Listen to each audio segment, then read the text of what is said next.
La Quintini avec vous tous les samedis de 9h30 à 10h sur Radio Balafon.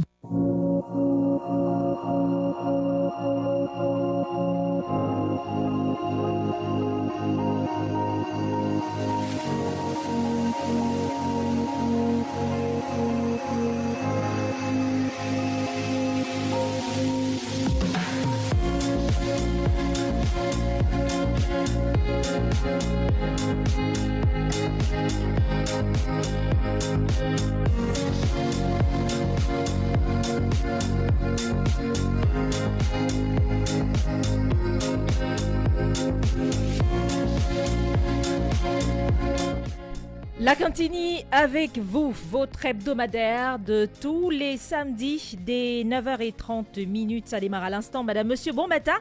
Et merci d'être encore des nôtres ce samedi. Ce 16 février, nous recevons deux spécialistes, docteur Epos Ella, chef du département de pédiatrie de l'hôpital La Quintini de Douala, et le docteur Ingrid Ofakem, chef service de la maternité de la même structure hospitalière, l'hôpital La Quintini de Douala. Mesdames, docteur Epos, bon matin et bon retour sur le plateau. Merci beaucoup. Je suis toujours heureuse de participer à cette émission. Donc merci de m'avoir invité. Et une autre qui est également de retour sur le plateau, le docteur Ingrid Ofakem. Bon matin, bon retour. Bonjour Gertrude, comment vas-tu? Plutôt bien, donc. Okay, c'est toujours un plaisir de te revoir. Le large sourire m'empêche de poser la même question. Si on va bien, j'imagine bien que, bien sûr, on va bien. On va très bien. Alors, le thème ce samedi, vous l'aurez certainement deviné, chers auditeurs, le zoom sur la prise en charge en pédiatrie et en maternité. À l'hôpital La Quintini de Douala, des préoccupations en lien avec cette thématique du jour, eh bien, n'hésitez pas à composer le 650 25 25 50 et les spécialistes en studio se feront le devoir de vous répondre. La Quintini avec vous tous les samedis dès 9h30 sur Radio Balafon. C'est sous la supervision du professeur Noël Emmanuel Essomba, directeur de l'hôpital La Quintini de Douala, avec le concours de Georges Sémé à la coordination.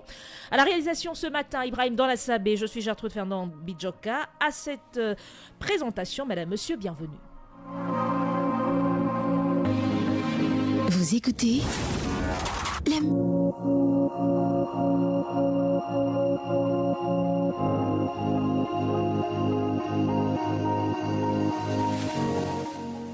Une fois encore, madame, monsieur, bon matin et merci d'honorer le rendez-vous. Tout de suite, je me retourne vers nos invités. Docteur Epos Ella, d'abord, on l'a dit, vous êtes le chef du département de pédiatrie de l'hôpital La Quintini de Douala. Et donc, avec vous, ce matin, on aimerait aborder la délicatesse du département dont vous avez la charge. C'est un service vaste, c'est un service extrêmement délicat et très fréquenté. Concrètement, comment est-ce qu'il se porte en ce moment? Écoutez, je voudrais, avant de parler du département de pédiatrie, dire merci à la hiérarchie, particulièrement au professeur Noël Emmanuel Essomba, qui nous donne l'opportunité d'apporter l'information, mais la bonne information, bien sûr, aux populations de la ville et d'ailleurs. Donc, parlant du département de pédiatrie dont j'ai la charge, je voudrais simplement dire que c'est un vaste département, comme vous l'avez dit, qui est étendu sur plusieurs bâtiments. Pour ceux qui connaissent, on sait que nos services sont un petit peu étalés dans tout l'hôpital. C'est 4 services avec des sous-unités. Mais c'est également un département dont la mission principale, c'est de s'occuper de la santé de l'enfant depuis la naissance jusqu'à l'âge de 18 ans. Non seulement sur le volet préventif, mais également sur le volet curatif. Mais c'est également environ 17 000 consultations par an, 4 000 hospitalisations par an. Donc vous voyez que c'est suffisamment dense. C'est environ 100 personnels qui sont rompus à la tâche pour pouvoir atteindre les objectifs de ce département. Au service de pédiatrie, oui, 100 le département personnels. de pédiatrie. Le département de pédiatrie, 100 personnels. 100 personnels, effectivement.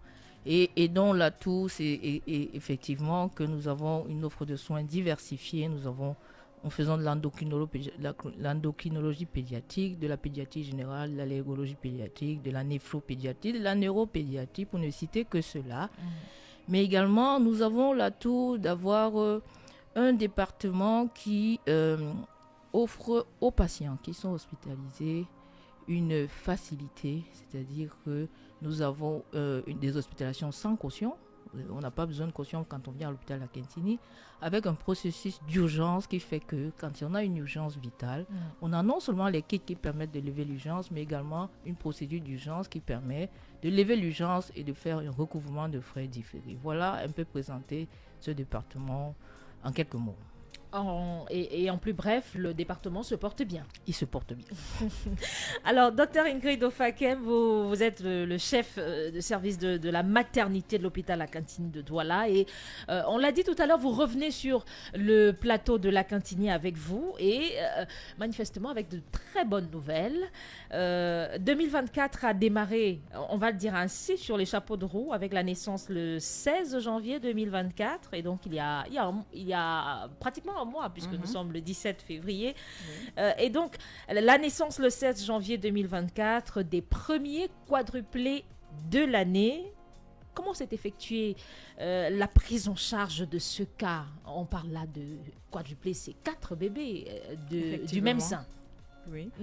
Merci Gertrude pour la question. Avant d'apporter la réponse à cette question, je voudrais remercier la hiérarchie, tout comme ma collègue, de nous permettre de passer à cette émission pour instruire la population sur des sujets aussi sensibles.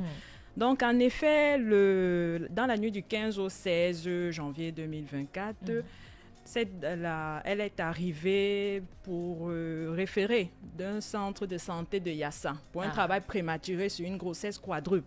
Ça veut dire qu'elle était à 7 mois et demi par là et elle a commencé à entrer en travail, puisque la grossesse est 9 mois, mais bon, 7 mois et demi, voilà, elle entre en travail. C'est une grossesse elle porte à son sein 4 bébés. Donc, elle nous réfère, bon, là, ça en est arrivé. On l'accueille, on la rassure et nous faisons des dispositions justement avec le service de néonatologie pour l'accueil de ces bébés. Donc autour de minuit 15 par là, voilà, elle a bénéficié de sa césarienne d'urgence vu que c'était un travail prématuré et elle porte à son sein 4 bébés. Donc on a fait une césarienne d'urgence qui a permis la naissance de 4 nouveaux citoyens camerounais. Effectivement. Le premier était un garçon qui a pesé 2000 grammes. Les 3 autres, c'était des filles, 1700, 1600 et 1400. Magnifique. Donc, effectivement, la maman a séjourné durant 5 jours dans notre service de suite opératoire et les nouveaux-nés étaient en néonatologie, ils étaient dans leur couveuse. Donc, ils ont fait 29 jours. Donc, la maman a fait 5 jours dans notre service, ensuite opératoire, et puis elle allait rejoindre ses nouveaux-nés. Elle est sortie le 14 février. Ah, elle est sortie le 14 février. Elle est sortie le 14 février 2024 avec ses 4 jolis ses 4 bébés. Amours. Effectivement.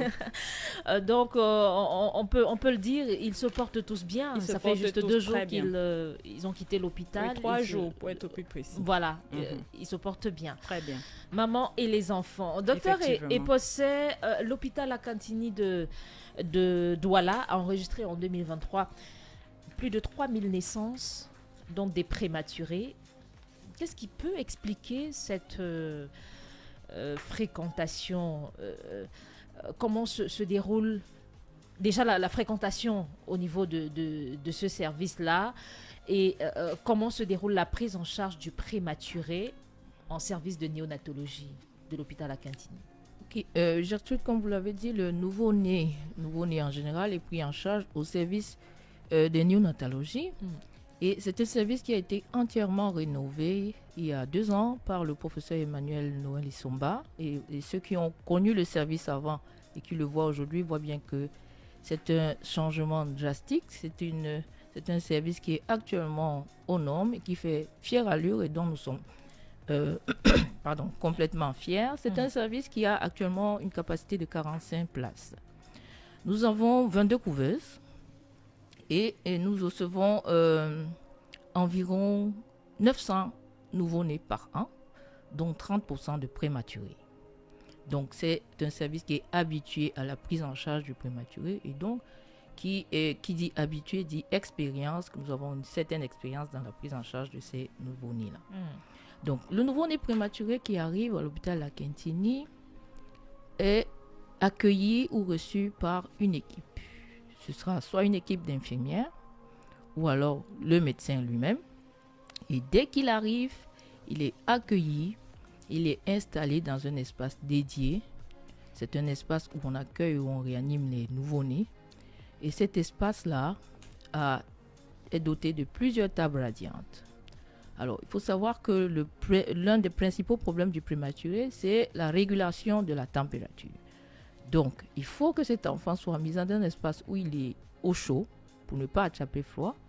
Et c'est pour ça que je lance un appel comme ça à tous les services. Idéalement, avant de référer un prématuré ou un nouveau-né, il faudrait appeler les services, qu'on prépare cet espace pour que quand le nouveau-né arrive, qu'il puisse être pris en charge et qu'il n'y ait pas ce décalage de température. Donc, une fois installés sur cette table radiante, ils sont déshabillés et ça nous permet d'évaluer rapidement quel est l'état d'urgence ou quel est l'état initial de l'enfant. S'il doit être réanimé, il sera réanimé sur cette table radiante et ensuite il sera mis en condition. Nous, on appelle ça une mise en condition. Il faut l'aspirer si jamais il ne respire pas bien, lui mettre de l'oxygène, lui mettre une voie veineuse, lui mettre une sonde nasogastrique. Et tout ça, on appelle ça une mise en condition. Et ce n'est qu'après qu'on aura stabilisé le nouveau-né qu'on va donc le mettre dans une couveuse qui est simplement une coque chauffée pour qu'on a dit le nouveau-né n'arrive pas à réguler sa température. C'est pourquoi le prématuré, n'arrive pas à réguler. C'est pourquoi on va le mettre dans une coque. Mais il faut d'abord le stabiliser. Et donc, cette étape-là est nécessaire, indispensable, avant de pouvoir placer les prématurés, une fois qu'ils sont stabilisés, dans une couveuse. Voilà à peu près, grosso modo, la procédure quand nous recevons un nouveau-né prématuré dans ce service. Alors, docteur Epossé, on parle là de néonatologie. Alors, on veut revenir là tout de suite sur cette polémique qui est née sur les réseaux sociaux concernant cette nouvelle pas gaie du tout, le décès de 2 prématurés. Alors, quels éclairages pouvez-vous apporter concernant cette affaire ? Alors, avant de dire quoi que ce soit, je voudrais personnellement adresser les condoléances à cette maman qui a perdu ses jumeaux et à toute la famille, parce qu'un décès, c'est quelque chose de grave et de difficile à vivre pour cette jeune maman. Mais je voudrais également profiter de l'occasion pour éclairer l'opinion publique. Nous avons reçu ces nouveaux-nés. C'était des nouveaux-nés prématurés. Le prématuré, c'est un être fragile. Le prématuré, ça veut simplement dire qu'il est né avant le terme. Et on sait que la plus grande partie de la maturation du fœtus se fait durant le 3e trimestre. Donc, quand on est avant cette époque, on a donc une immaturité de tous ces organes et un risque de complications important, que ce soit sur le plan respiratoire, sur le plan neurologique, sur le plan digestif. Bref, sur tous les plans, on a effectivement un être qui est fragile. Et donc, quand ces nouveaux-nés, pour parler du cas de ces jumeaux, quand ils sont arrivés dans notre service, ils ont été pris en charge par l'équipe en place. Ils ont été accueillis, ils ont été placés sur la radiante. Tout à l'heure, je décrivais le processus d'accueil d'un nouveau-né prématuré. Donc, on les a accueillis, on les a placés sur la radiante pour lever un petit peu la polémique ils n'ont pas été mis dans la couveuse. On a dit que c'était une étape indispensable. Et ils ont été mis en condition. Malheureusement, ils sont arrivés avec une détresse respiratoire, c'est-à-dire qu'ils avaient de la peine à respirer. Et l'équipe les a aspirés et les a mis sous oxygène. Une voie veineuse a été placée. Et donc, on attendait qu'ils soient stables pour pouvoir les mettre dans une couveuse. Malheureusement, ils ne pouvaient pas y entrer avant. Non, c'est difficile de réanimer un nouveau-né dans une couveuse parce que la couveuse c'est fermée, c'est une coque, c'est difficile d'aspirer. Donc, l'endroit idéal, c'est le mettre dans un endroit où il n'aura pas froid, c'est-à-dire la table radiante, et donc de faire tous les gestes qu'on a besoin de faire avant de les mettre en couveuse une fois qu'ils ont un minimum de stabilité. Malheureusement, pour ces 2 jumeaux, ces nouveau-nés, à cause de leur détresse respiratoire qui s'est aggravée avec le temps, malgré la réanimation et le travail acharné des équipes, nous n'avons pas pu les récupérer. C'est également pour nous un drame, je veux dire. C'est difficile pour nous de perdre des bébés, vous imaginez bien. Et nous voulons effectivement également dire qu'un nouveau-né qui meurt, c'est un nouveau-né, c'est un décès de trop. Et donc nous sommes là pour sauver les vies, pour faire le maximum de ce qu'on peut faire, pour essayer de rattraper ces nouveau-nés. Mais nous avons l'impression qu'il y a manifestement dans l'opinion publique des gens qui récupèrent des informations à moitié, par petits bouts, pour essayer de donner la forme qu'ils souhaitent. Voilà, vous avez tout compris, de donner une forme un petit peu erronée de l'histoire pour essayer de salir non seulement l'hôpital, mais également le personnel médical. Et nous voulons profiter de cette tribune pour décrier tout l'acharnement qu'il y a derrière non seulement l'hôpital à Quintini, mais également le personnel médical qui est devenu un petit peu la dérision de la population. En tout cas, c'est l'impression que nous avons. Peut-être c'est pas toujours forcément pour détruire, mais on est aveuglé par la douleur. Oui, on comprend bien qu'on soit aveuglé par la douleur, mais à la fin, on se demande s'il n'y a pas d'autre fin, un agenda caché. Un agenda caché. Toutefois, nous avons l'habitude de recevoir des prématurés. Nous avons pratiquement 95% de satisfaction dans notre service. Nous avons des patients qui nous sont référés de partout de la ville. Et ce qui nous blesse aussi un peu, c'est que quand on fait des prouesses, nous avons par exemple fait connaître le cas des quadruplés, mais quand vous allez dans les commentaires, vous vous rendez bien compte que sur 10 commentaires, il y en a qui se disent toujours, qui mettent les prouesses de côté et qui veulent remettre sur la table. Il y a des décès dans cas où ça n'a pas marché. Voilà, il y a des décès dans tous les hôpitaux du monde entier, même dans les pays développés, et il est temps que la population comprenne que nous sommes là pour sauver des vies et personne ne sort de chez lui pour venir perdre des vies. Nous n'avons pas besoin de ces commentaires qui ont simplement pour nature de nous décourager, de nous démotiver. Toutefois, nous restons professionnels, nous allons continuer de nous améliorer. On est d'accord qu'il y a des choses, on n'est pas parfait. On va continuer de mettre en place des choses qui permettent de nous améliorer pour la satisfaction de la population. Est-ce que le dialogue, docteur Eposset, entre soignants et soignés a été au rendez-vous pour empêcher cette polémique? Alors, le dialogue entre soignants et soignés, c'est une grosse polémique. C'est un gros problème. Je pense que le dialogue a commencé dans le service où elle a été accueillie, où elle a séjourné, où l'équipe de gynécologie, nos proches collaborateurs, ont commencé à lui parler. Malheureusement, on n'a pas eu le dialogue avec la pédiatrie à temps. Et c'est pour ça que ça fait partie, effectivement, des challenges que nous avons et des perspectives à court terme, c'est de pouvoir améliorer ce dialogue-là dans les jours futurs. Docteur Ofakem, on est obligé de le constater, l'importance du dialogue soignant-soigné est à ne pas prendre à la légère. Effectivement, on ne doit pas prendre à la légère. Je veux vous parler de 2 cas pour essayer d'imager l'importance de ce dialogue soignant-soigné. Nous avons reçu tout récemment une dame, toujours une référée pour une souffrance fœtale. Elle était à terme. Donc, souffrance fœtale, c'est tout simplement dit que le fœtus au sein de la maman n'est pas bien oxygéné, donc il souffre. Et comment on le constate, on voit que les battements de son cœur, ils ne sont plus normaux. Donc voilà, bradycardie carrément. Donc c'est pour ça qu'on l'envoie. Mais lorsqu'elle arrive à notre niveau, donc chez nous en salle, lorsqu'on l'installe, lorsqu'on fait la première évaluation, on se rend compte qu'il n'y a même plus de battements du cœur du fœtus. Donc vous voyez qu'il faut déjà commencer à...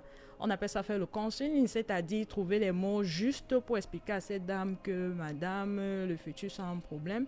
Et là, on fait appel à l'imagerie. Donc, comme on a des échographes en salle, on fait l'échographie et on lui montre. Bien entendu, il y a toujours un refus, un déni. Et c'est là où on met à partir les accompagnants. ce qui est très important. On leur explique et ensemble, voilà, ça fait partie aussi de la prise en charge de cette dame parce que c'est difficile pour une maman qui a eu 9 mois de grossesse et à la fin, après lui avoir donné de l'espoir parce que lorsqu'on la réfère chez nous, c'est dans l'espoir que son bébé puisse lui être remis en bonne santé. Mais là, il faut lui expliquer que non, madame, vu tout ce qu'on a eu à faire, vu l'échographie, vous avez constaté que... Mais elle était toujours dans le déni. Heureusement pour nous, l'accompagnant était là, on l'a rassurée et bon, elle a accouché. Elle a accouché par voie basse. Donc, la prise en charge psychologique a suivi. Je pense qu'elle va récupérer et qu'elle va nous revenir d'ici 3 mois ou 6 mois avec une nouvelle grossesse. Dans le deuxième cas de figure que je voulais... qu'on lui souhaite. Effectivement, le deuxième cas de figure que je voulais vous présenter, c'est toujours une femme enceinte. Elle est venue et nous disant qu'elle est enceinte de 2 bébés, mais aucune échographie. Elle est venue sans échographie. Madame, vous êtes sûre que oui, c'est 2 bébés? Heureusement, on a fait l'échographie. On lui a dit, madame, non seulement c'était un bébé, il n'y avait même plus les battements du cœur. Oh là là. Donc là, on a fait l'accouchement en présence de sa maman. La maman a vu qu'effectivement, ce n'est qu'un seul bébé qui est sorti et qu'il était décédé depuis. Donc, c'est ce dialogue associé à tous ces examens qui nous aide vraiment d'éviter des scandales, d'éviter des incompréhensions, des malentendus. Donc, c'est très important. Il ne suffit pas vraiment... En fait, on doit vraiment les convaincre. Et ce n'est pas seulement en discutant. On doit péter tout un faisceau d'arguments pour leur dire, voilà le cas que vous... Voilà ce qui se passe actuellement et voilà comment on va faire. Et c'est là où on a donc le consentement de l'accouché et également de l'accompagnant. Et il faudrait qu'en face, on soit ouvert à ce dialogue, prêt à accepter, d'écouter. Oui, d'écouter. Toujours écouter. Ce Toujours prendre en compte ce qu'ils disent. Ce qui n'est pas toujours facile. Mais on y arrive. C'est ça malgré le but. tout. C'est ça la fin de tout. Docteur Epossé, quel est le message que vous adressez à vos équipes au quotidien dans leur rapport avec les usagers et les malades? Oui, j'avoue que, comme je disais tout à l'heure, la question de la communication soignant-soigné, c'est une grosse préoccupation pour nous et d'ailleurs pour la direction de l'hôpital La Quintini. On fait beaucoup de pédagogie, beaucoup de supervision, beaucoup de formation, mais je vais résumer ce qu'on dit en général. Alors, moi, personnellement, au personnel de pédiatrie, je dis, considérez tout enfant qui vient à vous, qui vient à l'hôpital comme étant le vôtre. Si vous arrivez à passer cette étape, alors vous aurez pu, de tout. Nous allons exceller. Et donc, c'est ce travail que nous avons au quotidien, de pouvoir considérer cet enfant qui vient parce qu'il a mal, parce qu'il est malade, comme le nôtre. Et on sait que quand notre enfant est malade, nous aussi on est malade, est capable de remuer ciel et terre pour pouvoir trouver la solution à son problème. Ça fait qu'on va davantage mieux prendre en charge l'enfant et davantage mieux communiquer avec ceux qui les accompagnent.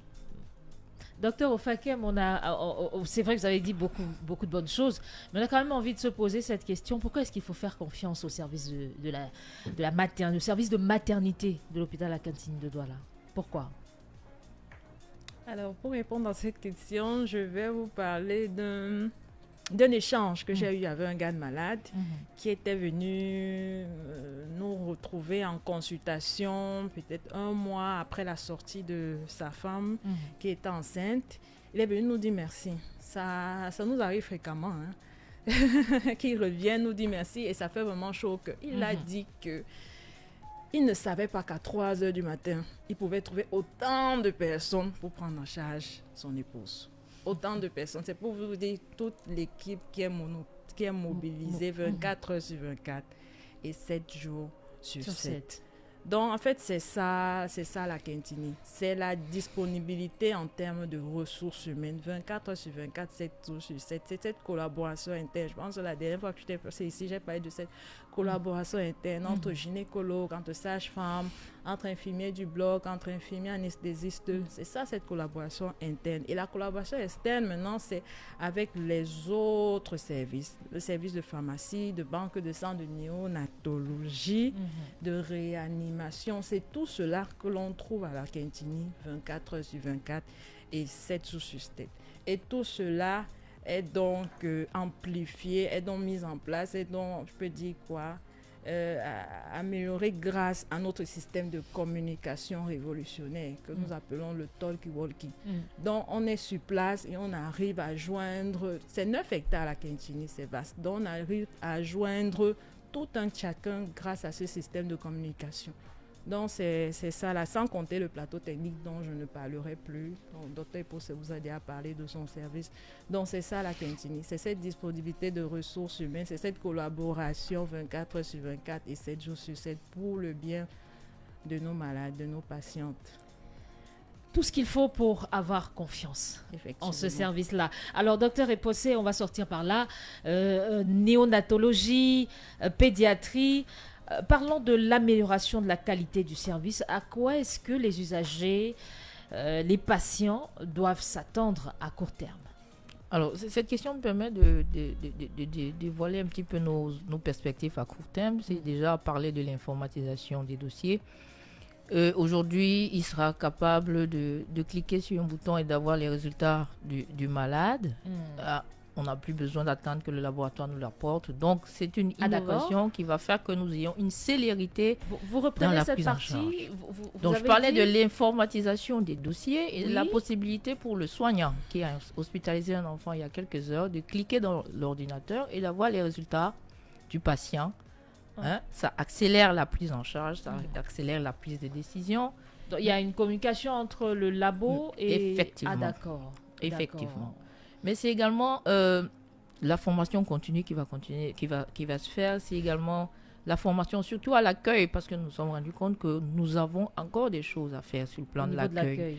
Effectivement, et je crois que la direction a pris l'engagement de nous accompagner là-dessus.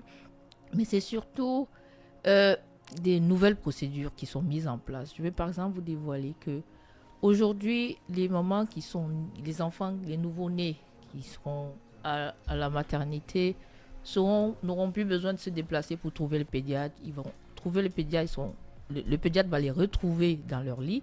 Et donc, tous les enfants seront consultés dans le cadre de la visite néonatale à néonatologie, à la maternité, pardon. Et aujourd'hui, il est possible d'accueillir les nouveau-nés à la salle de naissance parce que nous avons des procédures qui font qu'on peut accueillir, avoir une table radiante, faire la mise en condition sur place, ce qui va peut-être réduire, vous voyez, les risques de complications entre le transfert de maternité à la néonatologie, mais c'est également dans une perspective courte l'amélioration des conditions d'hébergement des parents qui accompagnent les enfants dans les services. Donc voilà grosso modo ce que je peux dire sur cette question. Et peut-être remercier la direction qui nous accompagne dans tout ce processus. Également remercier le ministère de tutelle qui ne lésine d'aucun moyen pour pouvoir nous accompagner.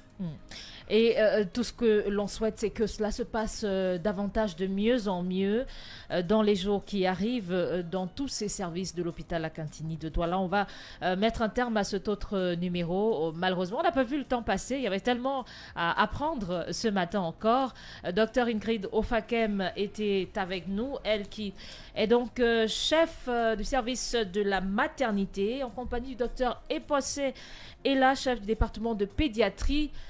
Mesdames, merci encore d'avoir accepté cette autre invitation. On sera heureux de vous accueillir à nouveau. On ne s'en lassera pas. Merci. C'est un plaisir également pour nous d'avoir ces éléments de communion. Merci à vous également, madame, monsieur, d'avoir été des nôtres. Merci de rester sur Radio Balafon. La mise en onde était assurée par Ibrahim Donasabé. À ce micro, Gertrude Fernande Bidjoka. Merci de rester sur Radio Balafon.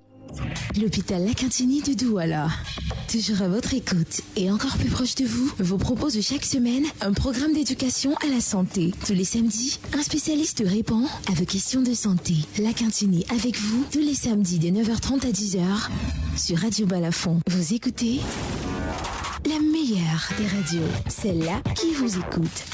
Radio Balafon, la radio qui vous écoute. Radio Balafon, c'est une radio pour moi à innover. Je dirais que j'en suis tombée amoureuse. Radio Balafon est tout simplement formidable. Quand on est même fâché, il faut l'écouter, il faut l'écouter, il faut l'écouter. Souvent, j'ai eu à écouter mes artistes.